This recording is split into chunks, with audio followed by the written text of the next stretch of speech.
Hello guys, welcome back again. दोस्तों, घर के अंदर लड़ाई दंगे चल रहे हैं और अविनाश और रजत के बीच बहुत भारी तगड़ा झगड़ा हुआ है, जिसमें रजत तो अपनी फुल पावर के साथ दिखाई दे रहा है, अपनी पूरी बटालियन के साथ है वो, और एक बंदे को टारगेट किया हुआ है।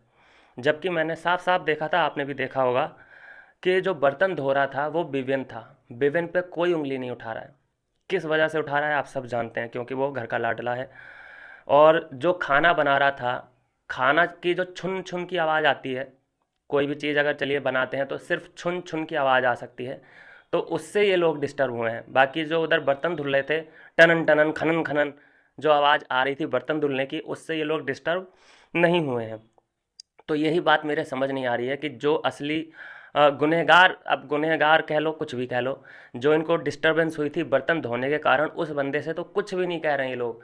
और उसके तरफ से बोल रहे हैं कि भाई तुझे उसे समझाना चाहिए, उसने हमारी नींद खराब की है। कितनी गलत फहमी है इन लोगों को। ये इतने ऑब्सेस्ड हो चुके हैं अविनाश से कि अगर उसके आसपास भी कोई गलती करता है तो अविनाश को ही पकड़ लिया जाता है। तो देखा यह गया कि रजत, पहले तो घर वालों ने प्लानिंग की उसके सामने, उसे चढ़ाया चढ़ाया करे, वो तो ऐसा है, वो तो ऐसा है, वो उधर ही बैठा था रजत, और वो पंप अप हो गया कि यार मुझे चाहत के लिए कुछ करना चाहिए, हीरो बनने का यही टाइम है आया। हाँ भाई, लड़कियों के बारे में तुम चार लोग ऐसा कुछ नहीं करोगे। अरे भाई, वो अपने आप को हीरो और उन चारों को गुंडा समझ रहा है। और फिर उसने जो अपना असली रूप है वो दिखाना शुरू कर दिया कि मतलब गालियाँ ऐसी दी हैं कि बीप करना पड़ा है। प्योर शुद्ध गालियाँ दी हैं, मुझे इतना तो समझ में आ चुकी हैं बातें। ऊपर से उसको, अविनाश को बिल्कुल उठा दिया है, फिजिकल हुआ है, बिल्कुल उसको दबोचने की कोशिश की है। ऐसे तो नहीं कर सकता, सॉरी, ऐसे तो नहीं कर सकता, तो उसको अपनी मसल से दबाने की, एक पिलर में अड़ा के उसको दबाने की कोशिश की है। और फिर अ, उसे याद आया होगा कि यार मैं तो अपनी इमेज क्लियर करने आया था, मेरे साथ ये क्या हो गया, ऐसा अगर मैंने किया तो फिर बाहर मेरी क्या इमेज जाएगी।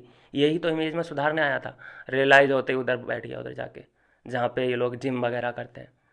अब यहाँ से अविनाश यार क्या कर रहा है समझ नहीं आता, कि उसने कोई मुद्दा ही नहीं बनाया इस बात का, ना ही कोई गुहार लगाई बिग बॉस से कि ये गुंडे को कैसे भर्ती कर लिया। इस गुंडा होगा अपने लिए होगा, लेकिन इसे कोई प्रॉब्लम है तो बातों से बात करे, मुंह से बात करे। फिजिकल होने का क्या मतलब है, रूल तो लिखवाया था ना आपने। तो मुद्दा ही नहीं बना रहा है अविनाश, तो मुझे समझ नहीं आ रही है कहानी। बाकी अविनाश की साइड से कोई बोलने के लिए तैयार नहीं है, जो उनके दोस्त भी हैं। तो ऐसी जब फाइट वगैरह होती है तो थोड़े से दूर बना के रखते हैं, दूरी बना के रखते हैं। एक ईशा मुझे हर जगह दिखाई दे जाती है, आज भी दिखाई दी है, और बिल्कुल वो बीच में आती हुई दिखाई दी। एलिस बहुत दूर थी, एलिस बिल्कुल इस झगड़े में नहीं पड़ी, और वो मुझे लगता है कि इस सब झगड़े से अपने आप को दूर ही रखना चाहती है। वो सोच रही है कि मैं इस झगड़े से बच जाऊंगी तो मैं सेफ़ हो जाऊंगी। नहीं भाई, कमज़ोर आदमी को ही पहले टारगेट किया जाता है। तो सबके निशाने पे अविनाश तो है ही है, लेकिन उसको तो वोट मिल जाएंगे। लेकिन एलिस को अगर नॉमिनेट हुई एलिस, तो उसको वोट भी नहीं मिलेंगे, क्योंकि वो फ्रंट फुट पे नहीं खेल रही है। तो यह है दोस्तों अभी की कहानी, बिल्कुल फिजिकल फाइट हुई है। माँ बहन को याद कर लिया गया है अविनाश की फिर से।